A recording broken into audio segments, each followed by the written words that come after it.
Mga idolo, may isang NBA player na nakakuha ng 28 rebounds pero 0 points. At hindi lang isang beses, kundi 4 na beses siyang may pinakamataas na rebound games sa NBA history nang walang kahit isang puntos man lang. At mas matindi pa rito, may pagkakataon na sa loob ng 2 magkasunod na laro, umabot siya ng 49 total rebounds habang 0 points pa rin ang naitala niya. Walang 3-pointers, walang free throws, walang highlight na dunks. Pero isa pa rin siya sa pinaka-importanteng player sa kasaysayan ng NBA. Paano niya nagawa ang halos imposibleng record na ito? At bakit hanggang ngayon ay halos walang makalapit sa mga achievement niya? Alamin natin ang kwento ng tunay na hari ng rebounds na si Dennis Rodman.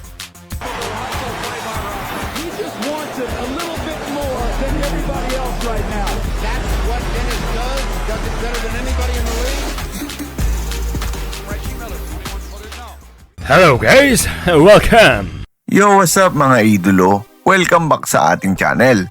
Kapag pinag-uusapan ng greatest NBA players of all time, madalas sina Michael Jordan, LeBron James, Kobe Bryant, Magic Johnson o Kareem Abdul-Jabbar ang unang papasok sa isip ng mga fans. Pero may isang player na hindi kailangan maging leading scorer para maging legend. Hindi siya kilala sa shooting, hindi siya kilala sa offense. Pero kapag may sumablay na tira, parang may magnet ang bola papunta sa kanya. At ang pangalan niya ay The Worm, Dennis Rodman. Isa siyang player na literal na isinasakripisyo ang sariling stats para manalo ang kanyang team. At pag-usapan natin ang impossible record niya. Isa sa pinaka-nakakagulat na record sa NBA history ay ito, most rebounds in a game while scoring 0 points.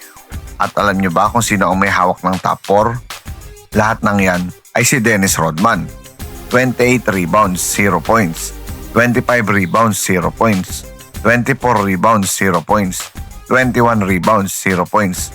Hanggang ngayon, halos walang player ang nakakagawa nito. Normal na kapag nakakuha ka ng 20 plus rebounds, sigurado makakagawa ka rin ng kahit 10 puntos.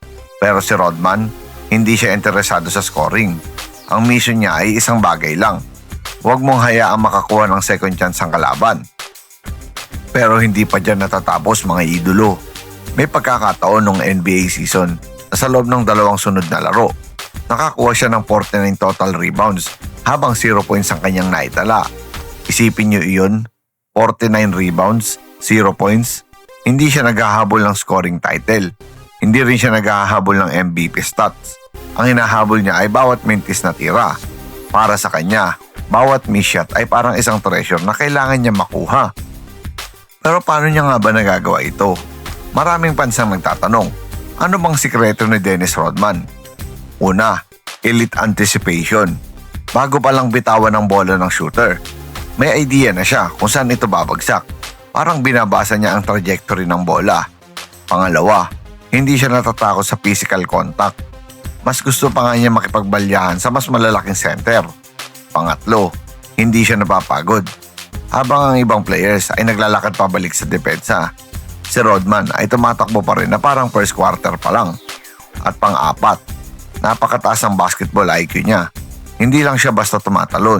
Alam niya kung kailan dapat pumwesto, kailan mag-box out, at kailan gagalaw. Pero hindi lang rebounds ang specialty ni Rodman mga idolo ha.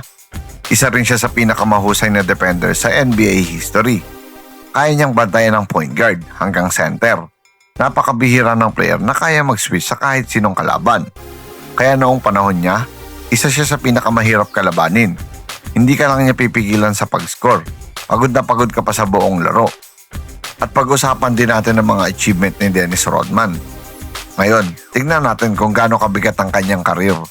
5-time NBA champion lang naman siya mga idolo. 2 championship kasama ang Detroit Pistons. 3 naman kasama ang legendary Chicago Bulls na Michael Jordan at Scottie Pippen. 2-time Defensive Player of the Year.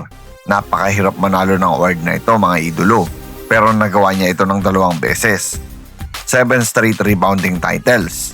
Ito ang isa sa pinakamatitinding achievements niya. 7 sunod na season, siya ang rebounding leader ng buong NBA. Hindi ito tsamba ha? Dominasyon na ito mga idolo. 8-time NBA All-Defensive First Team. Halos bawat season, kasama siya sa pinakamahusay na defenders ng liga. two-time NBA All-Star.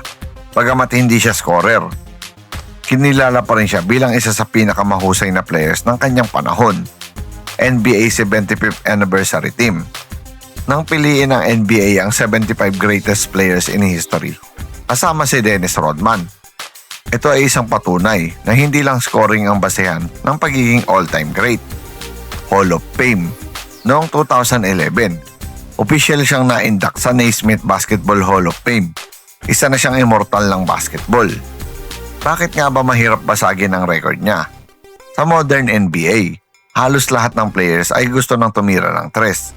Lahat gustong makascore. Lahat gustong magkaroon ng malaking offensive numbers. Pero bihira na ang player na handang magsakripisyo ng puntos para lang gawin ang dirty work.